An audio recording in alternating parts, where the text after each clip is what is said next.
estamos estrenando misericordia, quizás ya las agotamos, pero mañana se renuevan. Cada día dice que son nuevas, entonces tenemos que estar agradecidos por su amor y su misericordia.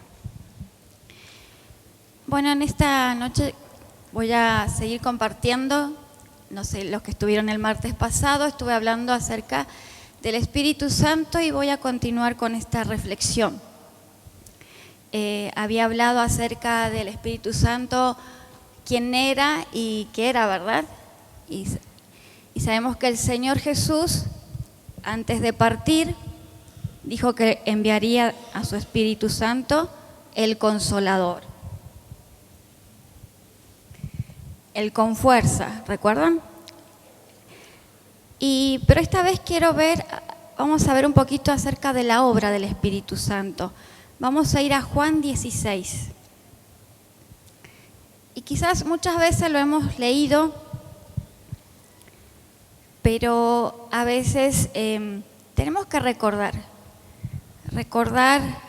lo que nos enseña el Señor, lo que nos quiere enseñar el Señor, también poder mirar un poquito más de su palabra. Juan 16, y si usted es de leer la palabra en los evangelios, usted va a encontrar que en este libro de Juan, a partir del 14 al 17 más o menos, habla mucho acerca de quién es el Espíritu Santo, habla del Espíritu Santo, de por qué iba a ser enviado y lo que iba a hacer en nuestras vidas. Bien, vamos a leer a partir del versículo 6. Jesús acá está hablando con sus discípulos, los está preparando porque pronto va a llegar su partida. Dice, antes, porque os he dicho estas cosas, tristeza ha llegado a vuestros corazones. El Señor le había anunciado que pronto se iría. Dice, y el 7 dice, pero yo os digo la verdad. Yo os digo la verdad. Os conviene que yo me vaya, porque si no me fuera, el Consolador no vendría a vosotros, mas si me fuere, os lo enviaré. Os conviene. Qué expresión. Si uno piensa en esto, dice, el Señor Jesús, sobre todo, vela por nosotros, ¿sí? ¿Qué es lo que nos conviene a nosotros? Dice, os conviene que yo me vaya, dijo Jesús. A nosotros nos convenía que Él partiera, porque de esa única forma era que recién iba a venir su Espíritu Santo. Ese era el plan y el modelo de Dios. No sabemos por qué lo hizo así, pero Él lo hizo así, lo estableció así. Entonces tenía que partir Jesús y entonces vendría su Espíritu Santo. Porque si yo no me fuera, dice Jesús, el Consolador no vendría. Y aquí vemos que el envío del Espíritu Santo había ser fruto de una transacción, ¿sí? Una transacción. Jesús debía morir, primero debía morir, ascender, y luego vendría el Espíritu Santo. ¿Y cuál sería el precio de esa transacción? Su muerte de cruz. O sea que no era que Él se iba como quería, sino que tenía que morir en la cruz para que viniera el Consolador. Tenía que ser pagada la demanda de Jesús. ¿Qué dijo el Señor Jesús? Yo os rogaré al Padre que lo envíe, ¿sí? Bien. Porque dice, os conviene que yo me vaya. Jesús estaba en ese momento como persona, como humano, y como humano estaba limitado también en forma corporal. Si Jesús permanecía en la tierra como hombre, Él no podía estar en dos lugares a la vez. Si bien Él dice la palabra que se trasladaba, que iba así, pero estaba limitado así también en este cuerpo humano, estaba limitado. En cambio, a través de su Espíritu iba a estar en todos lados. Dice, donde se congregaren 2 o 3 en su nombre, iba a estar. O sea que está aquí Quizá está en Río Turbio, está en Buenos Aires, está en Río Gallegos, está en todos lados el Señor, en este mismo momento, donde hay alguno que está orando, buscando al Señor, Él está allí. Si hay un creyente, el Espíritu está. Entonces, nos convenía a nosotros que Él partiera. Y dice acá, a partir del 8, dice, os lo enviaré, ¿no es cierto? Y cuando Él venga, esta es la obra que hace el Espíritu en nuestras vidas, en las personas. Dice, cuando Él venga, dice, convencerá al mundo de pecado, de justicia y de juicio. De pecado, por cuanto no creen en mí, de justicia, por cuanto voy al Padre y no me veréis más. Y de juicio, por cuanto el príncipe de este mundo ha sido ya juzgado. Y acá sabemos que a veces usamos nosotros nuestra expresión, sentí convicción. ¿Usted ha usado esa expresión? Sí, a veces nosotros nos dicen algo y decimos, no quiero, pero después lo hacemos porque decimos, ay, sentí convicción que tenía que hacerlo, ¿verdad? A veces usamos esa expresión nosotros los cristianos. Y bueno, y el Espíritu tiene un ministerio con un obrar en cada persona, en cada pecador. La palabra dice que todos somos pecadores, ¿sí? Todos somos pecadores, nada más que nosotros somos pecadores arrepentidos, que vamos tratando de irnos limpiando y progresando en el camino del Señor. Entonces el Espíritu dice convencer, dice, vino a convencer al mundo de pecado. Y dice que esta palabra convencer viene del griego, que en griego no importa porque no hablamos griego, pero la traducción nos habla de que hay otras expresiones que se refieren a esta convencer. Dice redarguir, acusar y reprender. Redarguir es como escarbar, ¿no es cierto? Ver el error que hay en nuestro interior. Acusar, a quién le gusta acusar, a nadie, pero siempre hablamos a veces, tenemos una conciencia acusadora. ¿Usted ha usado esa expresión o ha escuchado? A veces dice, mi conciencia me acusa, pero en los cristianos no es la conciencia, no solo la conciencia, o sea, sabemos como personas razonables, ¿no es cierto?, que tienen razón, que es bueno, que es malo, pero también hay personas que son, digamos, insensibles a lo bueno, ¿no es cierto? No les importa. Pero nosotros los cristianos, además de una conciencia humana que razona, tenemos al Espíritu que nos está instando ahí, nos está trabajando nuestra conciencia. Y no es que nuestra conciencia nos acusa, y no es que es una acusación, así como acusan gravemente a alguien, aquella persona. No, el Espíritu, ¿cómo viene en esa acusación? Así no. Nos trae un texto, nos trae una expresión, nos hace pensar en lo bueno, en recordar la palabra del Señor. Y ahí empezamos en nuestro interior. Nadie sabe lo que pensamos, nadie ve lo que está pasando en nuestro interior, pero su Espíritu sí, y Él está obrando. Yo antes, cuando era más adolescente, además cuando era joven, adolescente, yo siempre decía que, y me llamaba, a veces pensaba, ¿no? ¿Qué conciencia que tengo, que acusadora mi conciencia? A veces decía yo, quisiera ser mala cuando alguien tenía algún problema, decía, quiero ser mala con esa persona, sería mala, pero no podía. Y no es que era muy santa y buena, sino que tenía el Espíritu. Y en esa época no lo veía tan claro, no lo pensaba de esa forma. Uno a veces, al avanzar y mirar hacia atrás ciertas cosas como eso, uno ve que ¿qué era? Uno va aprendiendo ahí. Entonces yo pensaba eso. Y muchas veces yo decía, bueno, ¿y si hago esto? Total, nadie me ve, nadie sabe. Y había un pensamiento que yo sentía que algo pasaba así en mi mente. Era como que algo venía, pero no venía de acá ni de acá, sino que algo que entraba en mi mente y decía, pero vale la pena, así.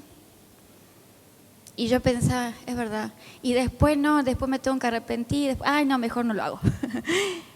Pero esa no era yo. no era que yo era muy buena, era santa, sino que el Espíritu Santo de Dios que mora en mí, me estaba acusando, me estaba señalando, así no. Y en esa época, entre paréntesis, como dice el pastor, yo nunca había tenido una experiencia con el Espíritu Santo. Yo fui cristiana desde chica y creo que ya lo conté por ahí alguna vez, pero lo cuento otra vez.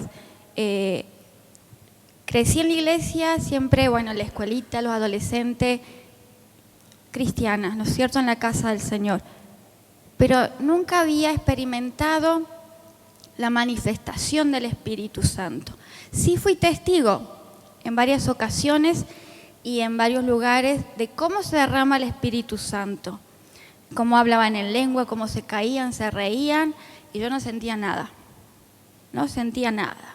Y para mí eso era algo que me enojaba, me enojaba, porque yo no sentía nada, porque no podía experimentar, y yo quería, y yo siempre decía, yo quiero hablar en lenguas, y nunca hablaba en lenguas.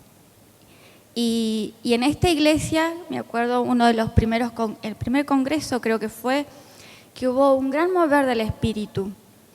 Yo no hablé en lengua, no sentí nada al principio, pero fue después el Señor obrando. Y recuerdo cuando estábamos allá en el cultural, los hermanos antiguos deben saber que era chiquito y era donde velaban los muertos, ¿verdad, hermano Pedro? Ahí estábamos todos ahí y se derramaba el Espíritu y todos se reían, se llenaban. Era tremendo el mover y yo no sentía nada. Y yo iba expectante y salía enojada del culto, porque le decía al Señor, todos se caen, todos lloran, y yo lloraba del enojo que tenía, porque no sentía nada. Y yo le decía, Señor, yo quiero hablar en lengua. Y yo le sacaba al Señor, yo soy buena, no hago esto, no hago esto, sirvo. Pero eso no es lo que va delante del Señor. A veces son los tiempos del Señor. Y el hablar en lengua no fue lo primero que se manifestó en mí, sino su paz y su gozo.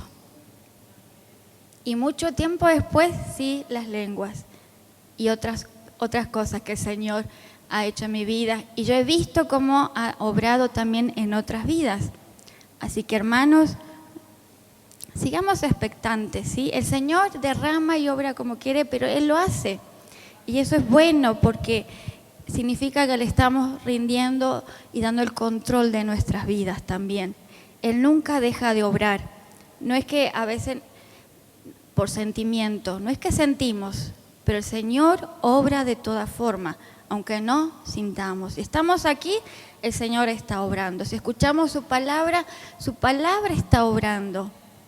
Y en algún momento produce el fruto. Así que tengamos esperanza en el Señor, en su obrar.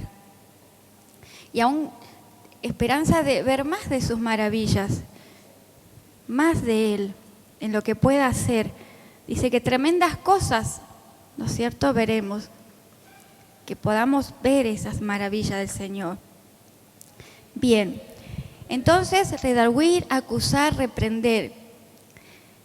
Y el Espíritu Santo no solo opera mediante su palabra, sino también por medio de nuestra conciencia, nos trae esa convicción, ¿sí? Dice que convencerá al mundo de pecado, o sea que tanto a cristianos como a no cristianos, al mundo.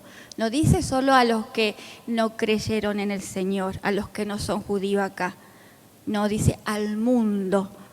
Quiere alcanzar al mundo el Señor. O sea que, y nosotros que somos cristianos también, de vez en cuando el Espíritu nos tiene que traer convicción de un cambio, de una mejora, ¿no es cierto? Entonces, el Señor usa su Espíritu Santo para persuadir los corazones de los que oyen su palabra. Dice que el Espíritu Santo tiene una competencia exclusiva de transformar los corazones, ¿sí?, de persuadir. Esa es la obra, de la especialidad del Espíritu Santo, ¿sí? A nosotros nos lleva, nos induce, nos empuja con amor, ¿sí? Nos atrae, nos convence.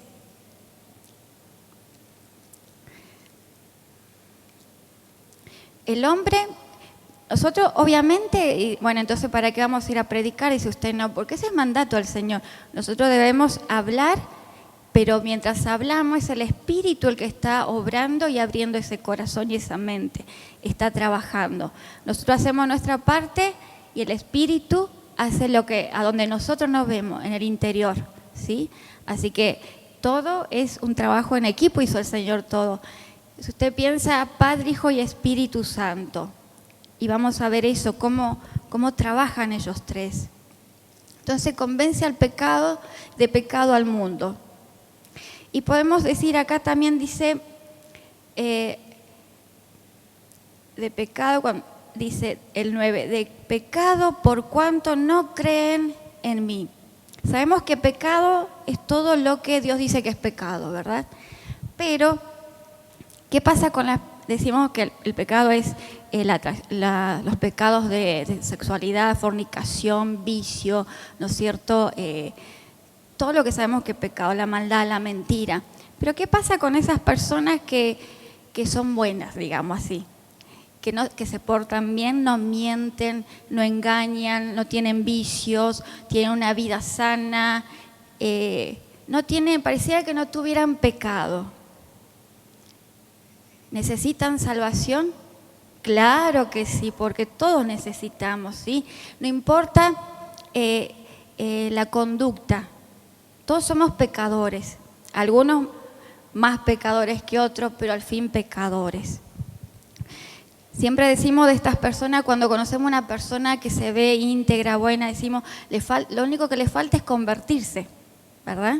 Y es verdad, porque el ser bueno no es suficiente. Sabemos que no es por las obras que somos salvos, sino que necesitamos al Señor Jesús. Y esto cuando habla es como hay un pecado fundamental acá en esta expresión. Aquel que no cree en Jesús, se arrepiente y acepta ser lavado por su sangre, salvo, no alcanza salvación, se pierde por más bueno que sea, ¿sí?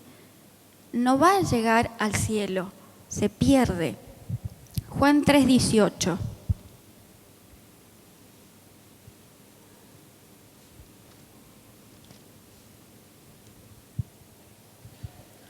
Dice, el que en él cree no es condenado, pero el que no cree ya ha sido condenado porque no ha creído en el nombre unigénito Hijo de Dios, del unigénito Hijo de Dios.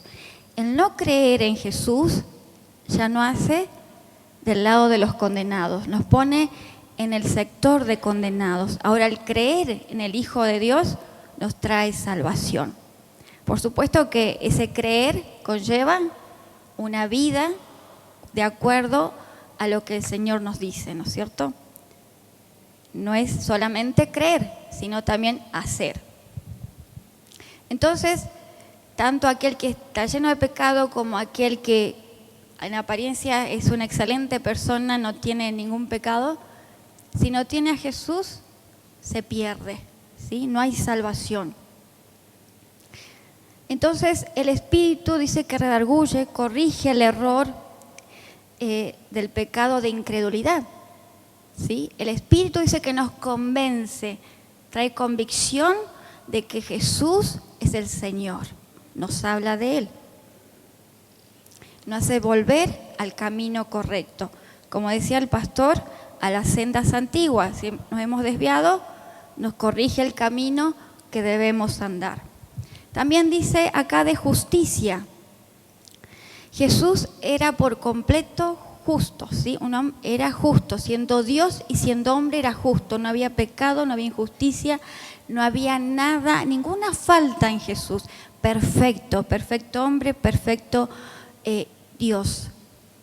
Dios hombre, ¿verdad? En sus dos naturalezas.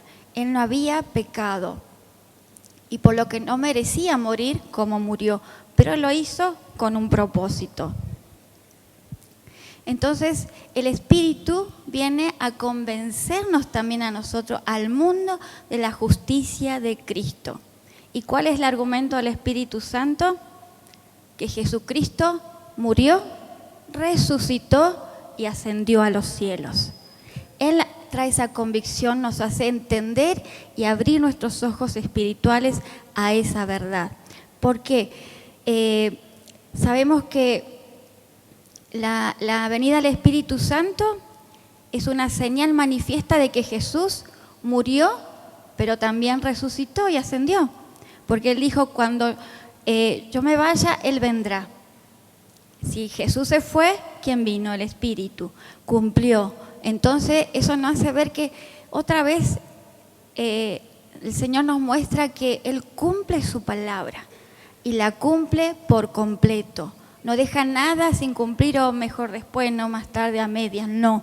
Él la cumple en perfección y a su tiempo y como Él lo estableció. Nadie le cambia los planes al Señor. Nada ni nadie. Ninguna época, ningún gobierno, nada. Ninguna pandemia, nada cambia los planes del Señor. Y eso nos enseña esto. Jesús vino, anunciado desde el principio. Y cuando Jesús estaba listo para irse, preparó a sus discípulos, a los que iban a llevar su palabra. Y no iban a hacerlo solos, sino que iban a tener al Confuerza, al Consolador con ellos. Entonces, cumplió eso el Señor. Y eso que hace para nosotros nos da esperanza, confirma nuestra fe de que un día, así como Jesús dice que resucitó, ascendió y está a la diestra del Padre, ¿sí? Siendo nuestro abogado, nuestro defensor, preparando morada para nosotros. Entonces tenemos la garantía, la certeza de que vamos a tener un lugar también allá con Él. Y eso es lo que también nos recuerda el Espíritu. Él cumplió y va a seguir cumpliendo. Él no cambia, como decía Dani, Él no cambia, es el mismo. Y a veces lo que cambiamos somos nosotros, nuestra realidad, nuestro entorno. Está en continuo cambio y avance y como si ahora todo inteligencia artificial, todo robótica, todo androide. No sé si escucharon ustedes, pero esto me causó un poco de risa. Vieron que ahora quieren reemplazar la máquina por el hombre. Volvemos a lo de antes, a la época de la revolución industrial. Pero ahora son androides. Y bueno, en Corea, no sé si será cierto, era una noticia. Pusieron a un robot a trabajar en una fábrica, trabajando 8 horas seguidas, así las horas completas, todos los días, y el que hizo el robot se autodestruyó. No soportó. Yo no sé, y bueno, si es hecho de hombre, tiene fallas o no. Porque lo que hace el hombre no es perfecto. No es perfecto. Solo Dios nos hizo esta máquina perfecta con este funcionamiento de hombre, de humano, ¿sí? Porque cada vez los científicos en el avance van viendo qué tremenda creación del hombre, cómo es internamente.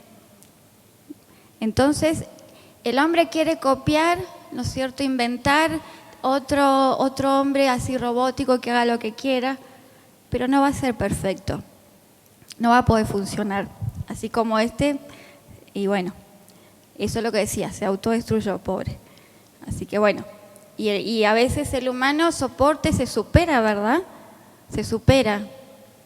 Entonces no podemos, la creación de Dios es perfecta, somos perfectos. Así como somos, nos hizo perfecto el Señor. Bien.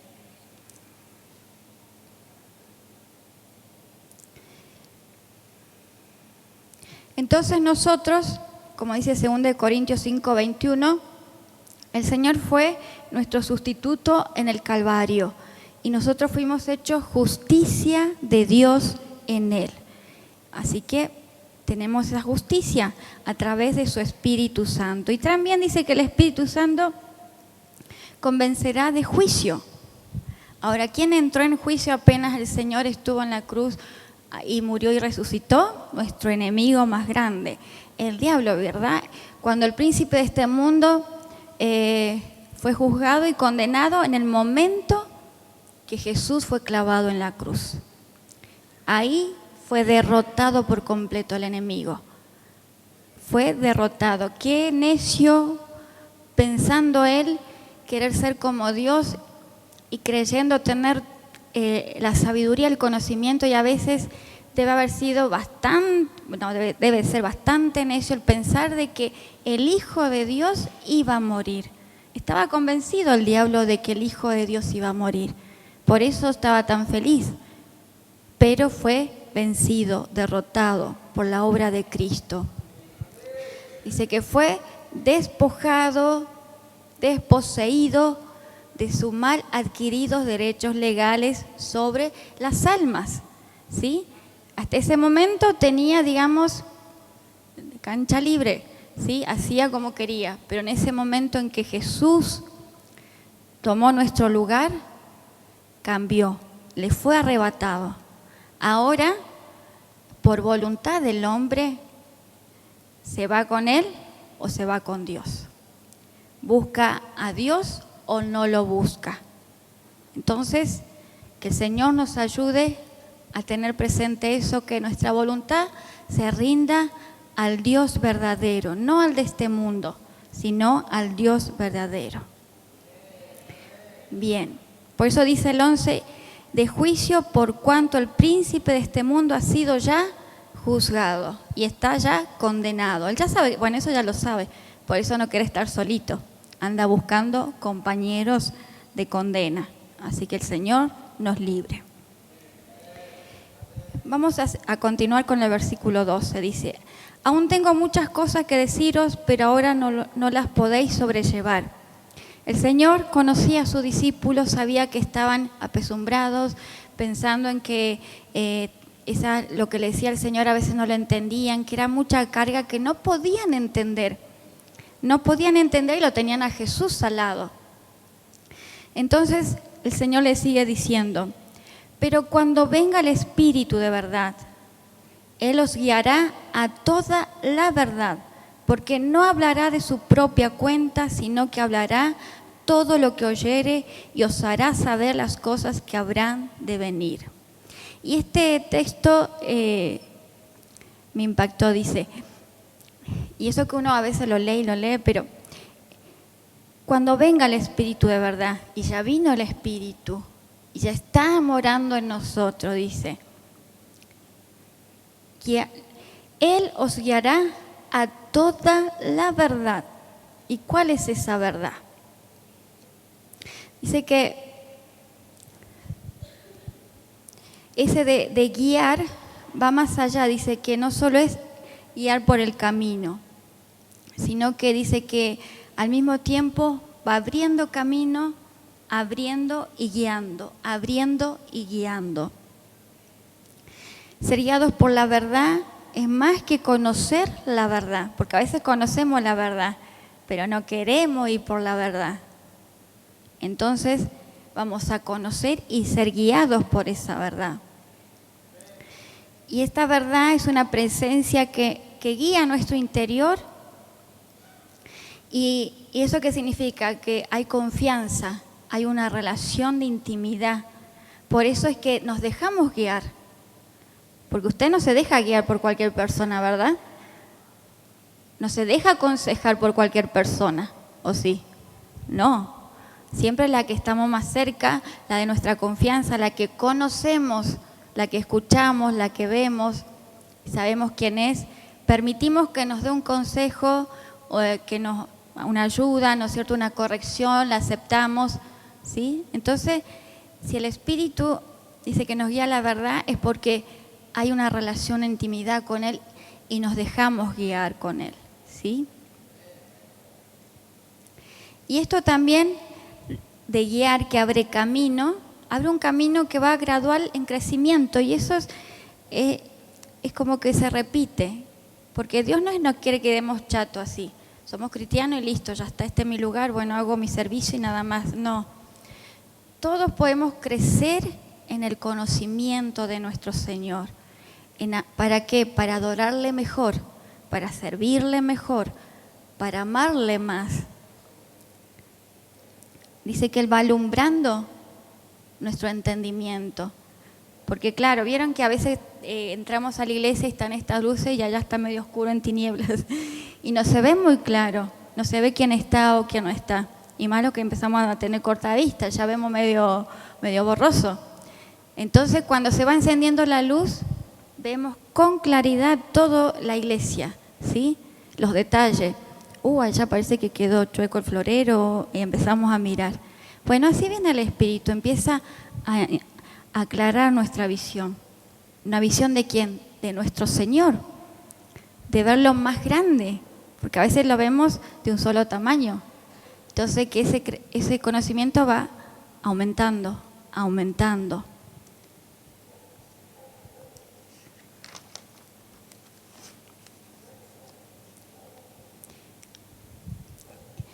Y dice a toda la verdad. ¿A cuál? ¿A cuál verdad? ¿Cuál es toda la verdad? No es que vamos a saber todas las cosas de todas las cosas, no. Dice que esta verdad es a todo lo que es necesario y conveniente conocer para la salud eterna de nuestra alma. ¿Sí? Quizás yo necesito una verdad, usted necesita otra, en el sentido particular del crecimiento en Jesús. La verdad es una Jesús, sabemos, y el Espíritu también, el Espíritu de verdad. Pero nosotros necesitamos conocer ciertas cosas porque hay un propósito, hay algo específico para cada uno, ¿sí? Entonces el Señor nos va a guiar para esa verdad, para encaminarnos a eso. A lo que es para Sabina, a lo que es para María, a lo que es para Romy, ¿sí? A lo que corresponde para cada uno. No es que no vamos a estar nula en todo, no. Esa verdad nos va a alumbrar y nos va a guiar a que el servicio, lo que le rindamos al Señor sea conforme a lo que Él nos está requiriendo. Porque a veces queremos rendirle algo al Señor, pero no es lo que nos está pidiendo. Entonces nos guía esa verdad. Y siempre va a ser lo mejor para nosotros, para que haya un crecimiento y para que nuestra alma vaya con el Señor un día. Esa es nuestra esperanza, no tenemos que perder nuestra esperanza. Y dice acá, porque no hablará por su propia cuenta. El Espíritu Santo no va a hablar lo que Él quiera. Acá no es que le estamos haciendo el culto solo al Espíritu y dejamos a Jesús a Dios, no. El Espíritu Santo es tan importante como Jesús y Dios, porque Él está haciendo la obra de Jesús en nuestra vida. Dice que, y como decía, ellos trabajan en equipo, ellos sí saben trabajar en equipo, ellos no se andan pisando el poncho, no se andan pisando a ver quién tiene más gloria, no. Ellos saben qué lugar y función cumple cada uno, y se apoyan y se ayudan. Y de eso nosotros deberíamos aprender, porque eso es lo que decía Jesús. Que se amen, dijo el Señor Jesús, como tú y yo nos amamos. Y dice acá, porque no hablará de su propia cuenta, sino que hablará todo lo que oyere, todo lo que oyere. Y si comparamos el 5:19, Juan 5:19, miren lo que dijo acá Jesús.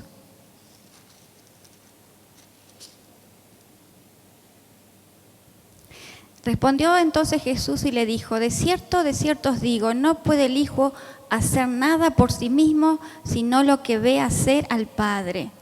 Porque todo lo que el Padre hace, también lo hace el Hijo igualmente. Acá dice, ve hacer al Padre. Jesús veía, el Espíritu dice, todo lo que oyera. Ve, ojos y oídos, ¿vieron? Todo lo que oyereis y os hará saber las cosas que habrán de venir. Acá puntualmente también está indicándole a los apóstoles, ¿sí?, de lo que iban a venir. Iba a venir profecía sobre ellos, porque también la inspiración para escribir estos evangelios, todo el Nuevo Testamento, porque nosotros lo leemos, pero todavía no se había escrito en ese momento cuando Jesús estaba allí. Entonces vino el Espíritu, los guió a escribir. Después a Juan le trajo profecía, que sabemos que del Apocalipsis se movió tremendo, pero dice, os hará saber las cosas que habrán de venir. Pero eso también nos hace saber a nosotros, porque quedó impreso acá la palabra del Señor para mostrarnos a nosotros qué iba de venir, cuáles iban a ser las señales de que su venida se acercaba, qué era lo que Dios le agradaba, qué era la obra del Espíritu, cómo teníamos que hacer. Están acá las indicaciones. Entonces, y también acá dice lo que oyere, y nosotros también tenemos que oír. Como decía el pastor, las ovejas conocen la voz de su pastor. Y sabemos que hay un beneficio también en oír. ¿Qué trae? ¿Qué produce en nuestra vida? Fe, ¿verdad? Fe. Entonces el Espíritu nos ayuda a alimentar esa fe, porque dice, lo que oye del Señor nos lo hará saber, ¿sí? Nos lo hará saber también a nosotros. Y nos ayudará a prepararnos también para lo que viene. Nos está preparando el Señor para lo porvenir. El tiempo que vamos a pasar aquí, el Señor nos está preparando. Y dice el 14, Él me glorificará porque tomará de lo mío y os lo hará saber. ¿Vieron? Tomará de lo mío. Jesús veía al Padre lo que hacía y Él hacía lo que hacía su Padre. El Espíritu oía de Jesús y podía tomar de Jesús para darnos a nosotros. ¿Por qué? Porque trabajaban unidos, ¿sí? Juntos. Ahí vemos la Trinidad. Dios Padre, Hijo y Espíritu Santo. Y porque Él me glorificará.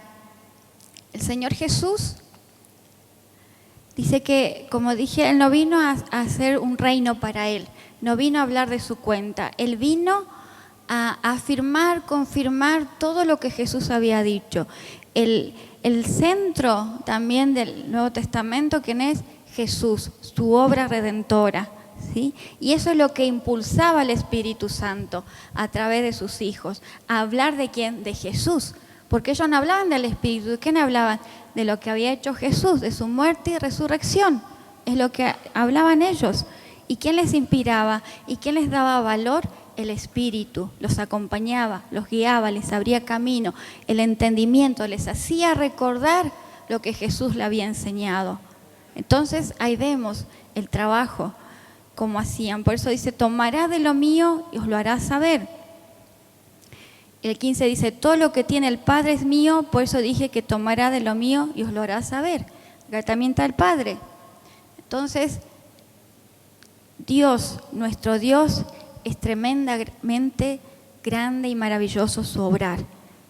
Y qué bueno que a veces no entendemos, porque no todo lo vamos a entender ahora, pero es bueno saber que este Dios poderoso que hizo todo con detalle, que en ningún momento hubo discusión entre Padre, Hijo y Espíritu Santo. Dijo el Espíritu, no, yo no pienso darle gloria a Jesús, no hubo separación ahí, y no la habrá. Ellos son uno, que es difícil a veces comprender esa tres en uno, pero son uno, y obran tremendamente.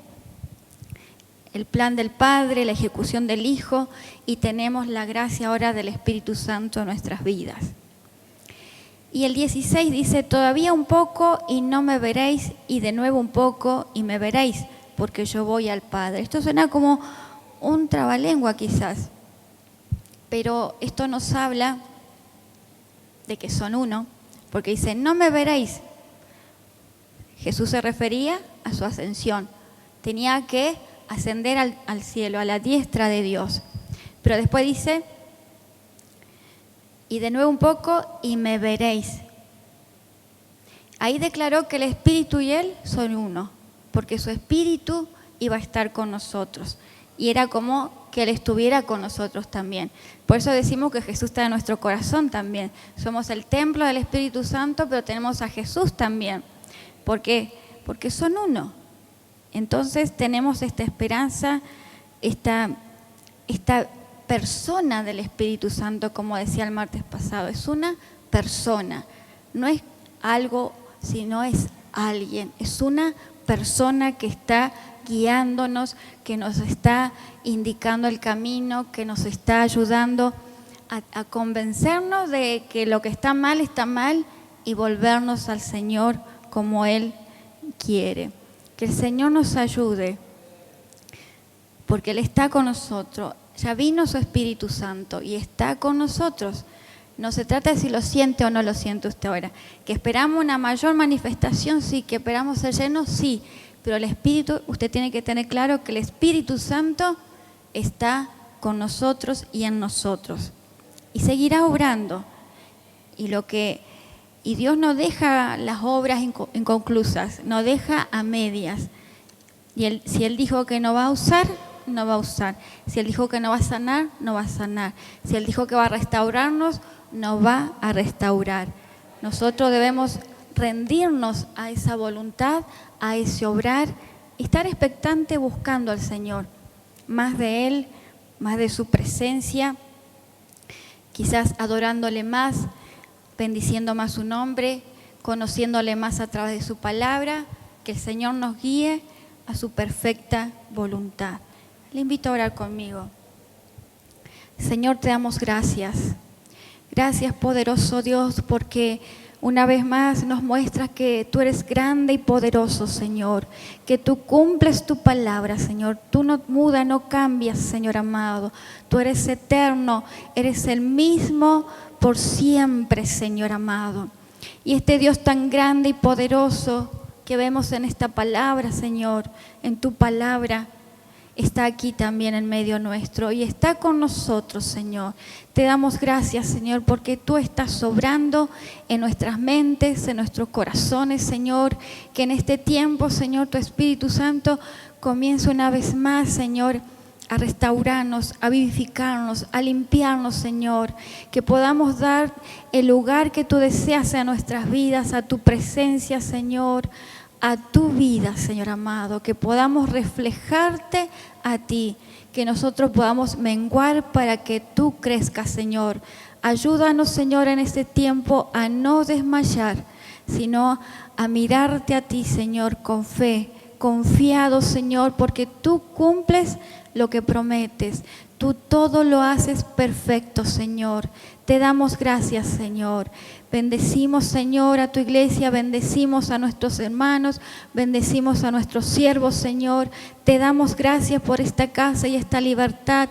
Te damos gracias, Señor, porque tu Espíritu Santo sigue obrando en cada uno de nosotros. Seguimos expectantes, Señor, de tu obrar, esperando, Señor, una mayor manifestación en medio nuestro, Señor. Te damos la gloria y la honra solo a ti. Gracias, Señor. Gracias, Señor. Amén.